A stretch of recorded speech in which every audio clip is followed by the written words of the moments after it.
Welcome back to the Deep Dive, everyone. Great to have you with us as we try to make sense of the world, looking at the sources behind the headlines.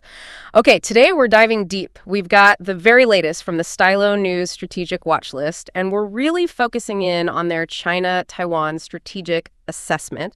And this isn't just, a quick look. We're covering a really critical, pretty intense 36-hour period. It's like a snapshot. But it reveals so much about the strategic competition between China and Taiwan. And the implications, well, they ripple right across the globe. The sources we have are packed with diplomatic shifts, the sort of invisible battles of information warfare, and those economic undercurrents that maybe don't make the front page but are so important. Our mission, as always, is to cut through all that noise, pull out the key nuggets of knowledge, and basically give you that shortcut to being genuinely well-informed on what is, let's face it, an incredibly complex situation. Yeah, and what's really fascinating here, I think, is how this assessment, just looking at the last 36 hours, it really highlights this sustained period of strategic competition. But without big, overt military moves. It's almost a master class in, modern geopolitical maneuvering, like a high-stakes chess match where the quietest moves might actually be the most impactful. And the core tension, it's clearly China ramping up its diplomatic and especially its information campaigns aimed at Taiwan. They're hitting hard on Taiwan's internal politics and constantly repeating their opposition to Taiwan independence. Right. So a masterclass in subtlety, maybe. But what were the immediate sort of most striking things that jumped out from this specific 36-hour window? If we start with the executive summary, what's the current pulse? Okay, absolutely. So over this past day and a half, China has really significantly stepped up its diplomatic and info campaigns targeting Taiwan. The two main things we're seeing. First, the ongoing recall attempts against opposition Kuomintang, the KMT lawmakers within Taiwan. Second, Beijing just hammering home its opposition to Taiwan independence, unwavering. And China's framing is, well, pretty clever. They're using both official statements and these quite sophisticated info ops to paint Taiwan's own internal political processes as inherently destabilizing. It's like they're not just reacting, they're trying to frame these democratic events as illegitimate before they even fully play out, almost trying to shape international opinion in advance. Yeah. And at the same time, they're boosting pro-unification narratives wherever they can. Now, on the other side of the coin, you have the U.S. The United States is continuing to signal pretty strongly its support for Taiwan's democratic institutions, its defense posture. Right. Which naturally just adds fuel to the fire, contributing to these heightened cross-strait tensions. Right. And if you look at public sentiment, particularly tracking social media, what you see is significant regional anxiety, real polarization. Negative feelings are really dominating the discussions about Taiwan's elections and that ever-present risk of conflict. Oh, and we can't forget the economic angle. These debates about energy policy, especially Taiwan's nuclear referendum, they have huge potential implications for regional supply chains, energy security. It's all connected. Yeah. So just to wrap up that snapshot, no major military moves reported, no big new diplomatic talks in this window, but the sheer intensity of the information environment, the political maneuvering, it all points to a sustained period of strategic competition and, worryingly, a heightened risk of miscalculation. Okay, so what you're describing, it sounds like even without tanks rolling or jets scrambling, the strategic battlefield is incredibly active. Almost like, that chess match you mentioned happening just beneath the surface, where every single statement, every social media trend is a calculated move. Precisely. It's a conflict fought on multiple fronts, maybe just not the ones we traditionally focus on first. So let's dig into one of those fronts then. The diplomatic chess moves, as you called them. Can you break down Beijing's strategy there a bit more? Sure. So Beijing came out and specifically condemned those recall attempts against the KMT lawmakers in Taiwan. They basically labeled them as just political manipulation, pure and simple. And this was immediately paired with, again, that strong reiteration of their opposition to Taiwan independence. And just to remind everyone, the KMT, the Kuomintang, that's Taiwan's main opposition party, generally seen as favoring closer ties with the mainland. That's right. Traditionally favors closer economic and cultural ties, Yeah. So these recall attempts, they aren't just local political squabbles. They really touch on these deep divisions within Taiwan's politics. And Beijing often tries to exploit these divisions, to paint a picture of internal chaos, internal division. It directly undermines Taiwan's narrative of being a stable democracy, especially to outside observers. China also went on to criticize the DPP-led government, that's the Democratic Progressive Party, the ruling party, generally seen as more independence-leaning, criticizing their approach to these recall votes, and again, reaffirming that long-held stance against Taiwan separatism.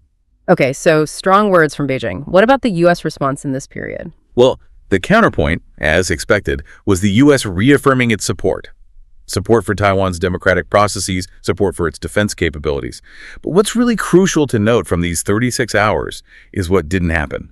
No new official diplomatic meetings, no agreements between China and Taiwan reported. Yeah. And that tells you the focus right now is very much on public statements, on shaping narratives around these internal political events, rather than engaging in direct dialogue. Yeah. Strategically, China's whole diplomatic posture here, it's clearly designed to try and delegitimize Taiwan's internal politics, to reinforce that narrative that any move towards independence is inherently destabilizing. The goal is twofold. Influence Taiwanese public opinion, sure, but also influence international perceptions. Basically, to deter any further steps towards formal independence. That's a really strong condemnation of Taiwan's internal affairs, though. Isn't there a risk for Beijing here? I mean, couldn't they alienate parts of the Taiwanese population or even international observers by interfering directly in what many see as democratic processes? It feels like it could backfire. That's an excellent point. It is absolutely a potential risk. While Beijing's immediate goal might be asserting its narrative and pressuring Taiwan, yeah, that kind of overt interference can definitely be counterproductive. It can harden attitudes among Taiwanese people who really value their democratic autonomy. And internationally, it can reinforce that perception of China as, an overbearing power trying to dictate terms. But Beijing seems to be calculating that the benefit of projecting strength, projecting control, deterring independence moves outweighs those potential costs right now. A calculated risk then. Exactly. And then the U.S. support comes in, signaling to Beijing, look, any escalation here will have broader consequences, regional, international. It complicates China's strategic math, and that lack of new diplomatic talks, it just underscores this period of really high tension, very limited dialogue, which unfortunately, as we said, just increases that risk of misperception, maybe even accidental escalation. So it's not just what's being said, but the silence, the lack of direct talks, that actually speaks volumes about the tension level. Okay, let's shift focus. What about the information domain? You mentioned that was very active. This seems like a really major front. Oh, absolutely. The invisible battlefield, as some call it. And yeah, this past 6 hours was humming with activity there. We saw Chinese state media official statements really amplifying criticism of those recall votes in Taiwan, the elections, constantly framing them as destabilizing, provocative. But it's not just the official mouthpieces. Pro-Beijing social media accounts were very active, hammering criticism of Taiwan's elections, specifically trying to ramp up anxiety about tensions in the Taiwan Strait. And you have specific examples of this? We do. We saw hashtags like hashtag Taiwan election, hashtag Taiwan crisis, hashtag Taiwan Straits, even hashtag Taiwan election 2025, trending regionally. And these weren't just minor trends. They accumulated millions of posts, mostly expressing anxiety, fear of escalation. It was quite palpable. Millions. Wow. Yeah. Our sentiment analysis shows it was predominantly negative sentiment. Widespread concerns about conflict, about regional stability. And it's interesting, too, how specific figures can play a role, like Yao's interview statements about Hong Kong's political alignment. They were also being used to influence attitudes towards Taiwan. It's a very interconnected information space. Millions of posts, trending hashtags.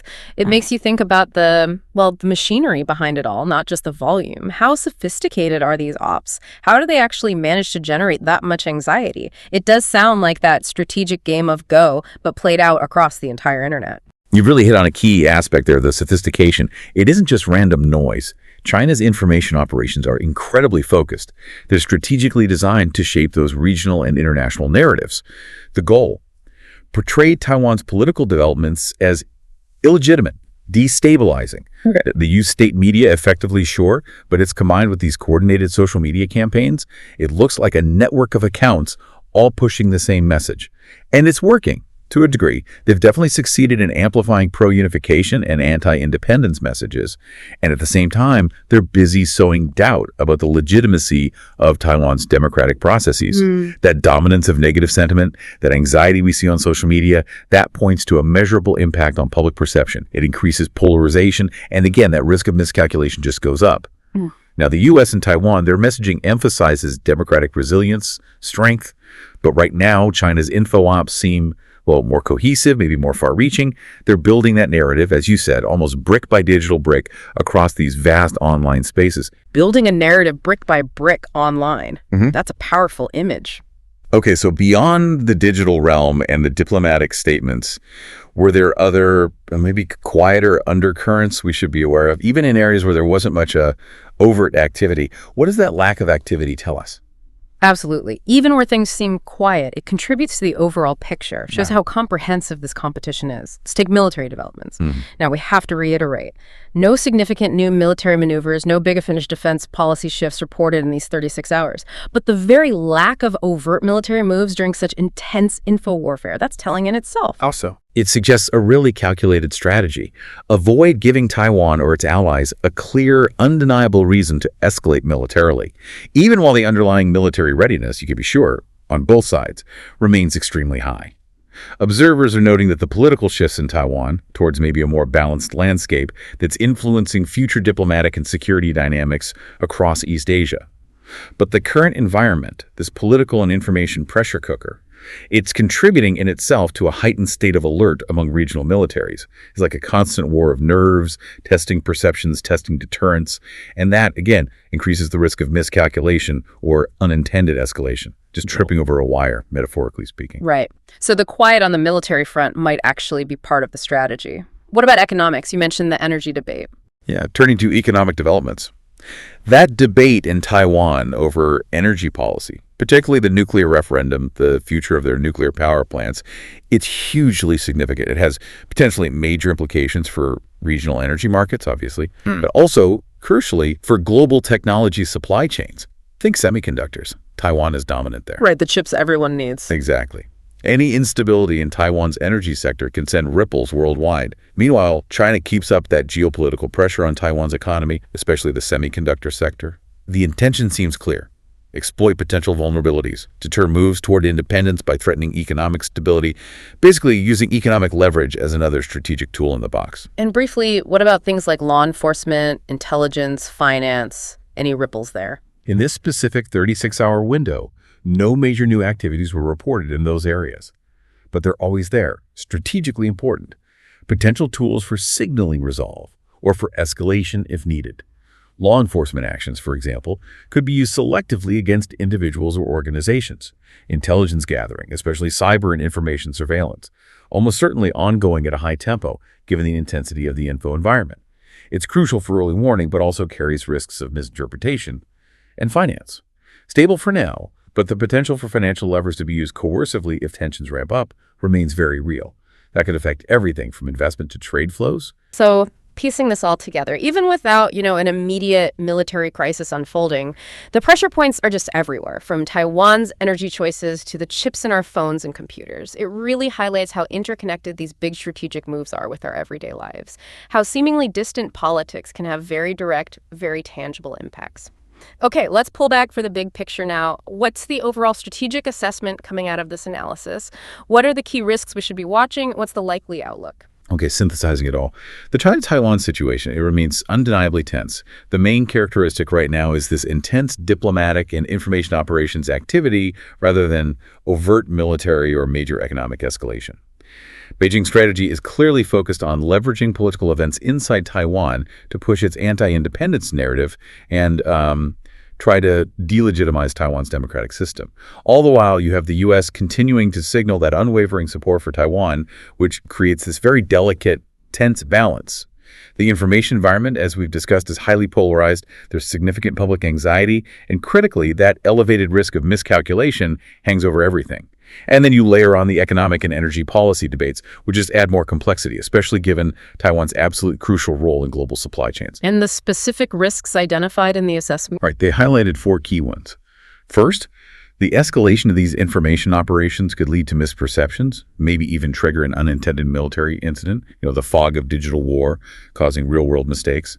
Second, that increased polarization and public anxiety could undermine regional stability, just making it harder for anyone to de-escalate tensions later. Third, the potential for economic coercion or actual supply chain disruptions if tensions do escalate further. Given Taiwan's role in tech, that's a global risk. And finally, fourth, the limited diplomatic engagement we're seeing right now, it severely reduces the opportunities for direct de-escalation, for managing any crisis that might flare up. Okay, so those are the risks. What about the near-term outlook? Where do things likely go from here? Well, the assessment suggests the situation is likely to stay characterized by this high-intensity information and diplomatic competition. Both sides seem intent on avoiding direct military confrontation, at least for now.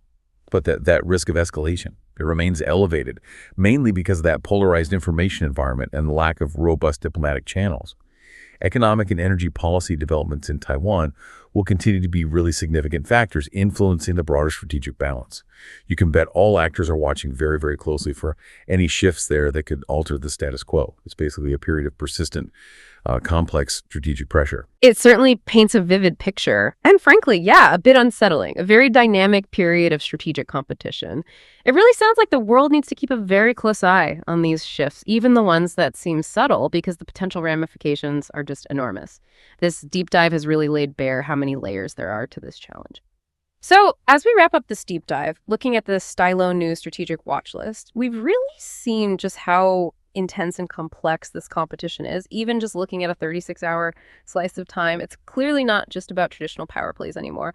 We've talked about how internal politics in Taiwan are being leveraged externally, how information itself is a primary battlefield, and how those global supply chains we all rely on are deeply intertwined with these geopolitical tensions. Yeah, and given the incredibly high stakes here, and this current reliance on information and diplomatic moves rather than overt military action, it does raise a really important question, I think. In an environment like this, so hyper-connected, so polarized, is the very act of seeking information and sharing information now becoming a primary form of both defense and offense in international relations? Is it more than just a tool now? That is definitely something to ponder as you navigate your own information feeds and think about the strategic weight behind the headlines you see. We really hope this deep dive has given you a clearer lens to view these critical developments. Until next time, keep digging, keep learning, and stay informed.